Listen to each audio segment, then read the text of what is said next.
বন্ধুরা আসসালামু আলাইকুম। সাধারণ অটো ড্রাইভার যারা রয়েছে, বিশেষ করে সিএনজি ড্রাইভার, তারা দেখুন মাঝ রাস্তায় গাড়ি থামিয়ে তারা কিন্তু আহ, কিছু ঘুমের কার্যক্রমটা সেরে নিচ্ছে, ঘুমাচ্ছে যেটা বলতে হচ্ছে।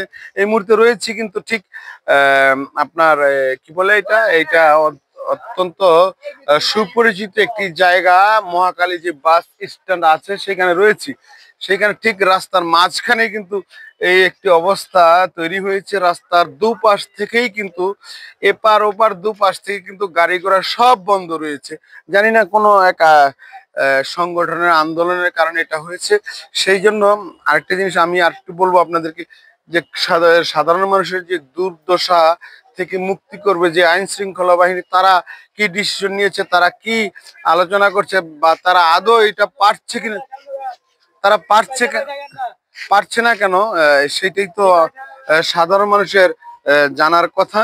এই দিকে কিন্তু হাজার হাজার গাড়ি কিন্তু আপনার এইখানে আহ, থেমে রয়েছে, এবং অনেক গাড়ির ড্রাইভার যারা, তারা কিন্তু খুব সুন্দর করে ঘুমাচ্ছে গাড়ির ভিতরে, যেটা আমি আপনাদেরকে ইতিপূর্বে দেখিয়েছি।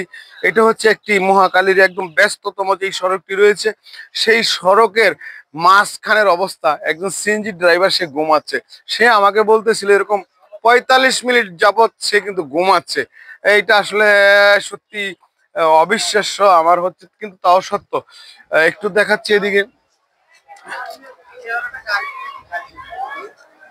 ওইদিকে মূলত আন্দোলনটা হচ্ছে। আন্দোলনের একটু ছবি আমি আপনাদেরকে দেওয়ার চেষ্টা করছি।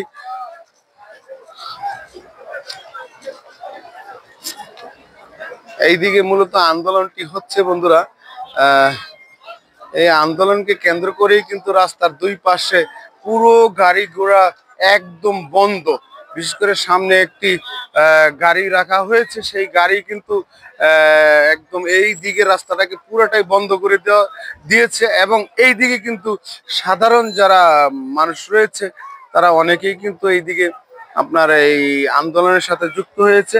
কিন্তু আন্দোলনের সাথে যুক্ত হলে কি হবে, যারা সাধারণ ড্রাইভার রয়েছে, সাধারণ যাত্রী সাধারণ রয়েছে, তাদের যে কি দুঃখ দুর্দশা, সেটা একমাত্র তারাই বোঝে। এইখানে ঘন্টার পর ঘন্টা কিন্তু তারা গাড়ি থামিয়ে দাঁড়িয়ে রয়েছে। এই জিনিসটা আসলে এই দিয়ে কথা বলতে নিষেধ করা হচ্ছে। আমরা একটা সমাধান আসছি, হ্যাঁ সমাধানে চলে আসছে। মাইক আমাদের চালকরা যাত্রী মারছে, খবর মারছে, আপনারা অবশ্যই জেনে থাকবেন একজন সার্জেন্টকে নাকি, একজন সার্জেন্ট নাকি একজন সাধারণ ড্রাইভারকে লাথি মেরেছিল। তার সেই প্রেক্ষাপটটা নিয়ে, সেই জিনিসটাকে নিয়ে কিন্তু আজকের এই জটিলতা শুরু হয়েছে। আজকের এই ঝামেলা থেকে মুক্ত ইতিপূর্বে হয়ে যাবে, মাইকে অ্যালাউন্স হচ্ছে, কিন্তু তারা নাকি একটা সঠিক সিদ্ধান্তে চলে আসছে।